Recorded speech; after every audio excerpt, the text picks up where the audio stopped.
She said, brother, I thought that I'm gonna die.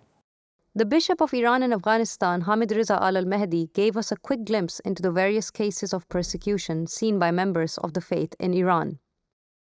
3 of our members got arrested. Undercover police officers went to their houses, knocked on their doors. They even strangled one of them. One of our members got slapped a few times in front of his family members, in front of his young daughters. He was threatened with death right in front of his 10-year-old daughter. He took us through the state's intolerance towards different religions other than the religion that sponsors the Iranian governmental structure of Wilayat al-Faqih, or the guardianship of the jurisprudence. The Iranian government is very well known to be extremely harsh with people who believe in other religions other than Islam, other than their own Islam, because they have their own definition of Islam. Khomeini and Khamenei are the 2 main leaders in Iran who have introduced this kind of belief. Hamid Reza took us through horrifying accounts of members being tied down and even force-fed drugs. One of the family members of one of the dear sisters by the name of Layla, they tied her up and they took her by force to a hospital. They force-fed her antipsychotic medicines, and she's saying until now she's traumatized. You know, she cannot sleep at nights. He also told us about Sayyid Ali, a young man and a father who had to flee for his life after being persecuted.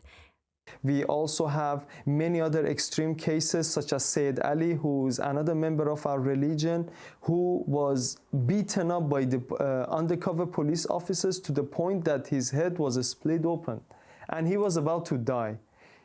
So they rushed him to hospital, and after he felt better, he escaped the country immediately. He knew that he's going to get killed. These accounts of persecution, among many others, were the result of the beliefs of this religion being published in the religion's holy gospel, The Goal of the Wise.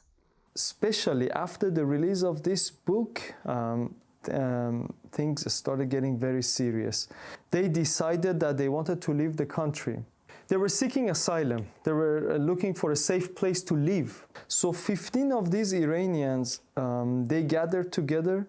They got on a bus, but unfortunately, the Iranian authorities, they arrested them. They even fired at them with the guns. Hamid Reza went on to detail the treatment faced by these innocent men, women, and children at the hands of the Iranian government in December of 2022. Amongst them, there were 2 kids, there were women, and then they blindfolded them, they tied up their hands and their feet, and they transferred them to Evin prison. Very dark rooms. They were not giving them enough food, enough water. They were just very little. One of our members got beaten up when they were on their way to Evin prison, and another member was beaten up really badly inside Evin prison. Why? Because he asked for water. That's all. Hamid Reza explained the humanitarian crisis faced by these Iranian members at having been forced to remain in the detainment center as a consequence of trying to follow legal routes to cross borders and seek asylum as refugees. One of our members, actually, he lost his house, he lost his 2 kids, and I don't think he can ever see his 2 kids again, and also lost his wife because they stayed back, and he had to flee the country for his life by the name of Ali Reza Akbari. And right now he is in the refugee camp in Turkey, trying to find a safe place to live. At the borders, the Turkish border police officers, they took them, they beat them up, they treated them so bad. One of the other members that we have is a woman by the name of Zahra. She's 52 years old. And Zahra, she also managed to flee the country. And when they went to the borders, Turkish-Bulgarian borders, actually the Turkish police, they beat her up really badly. And she was suffocating. She started screaming, and she said, I cannot breathe. Help me out. And police officers, they just left her to the point that she passed out. And she fell down. She fell down on the ground.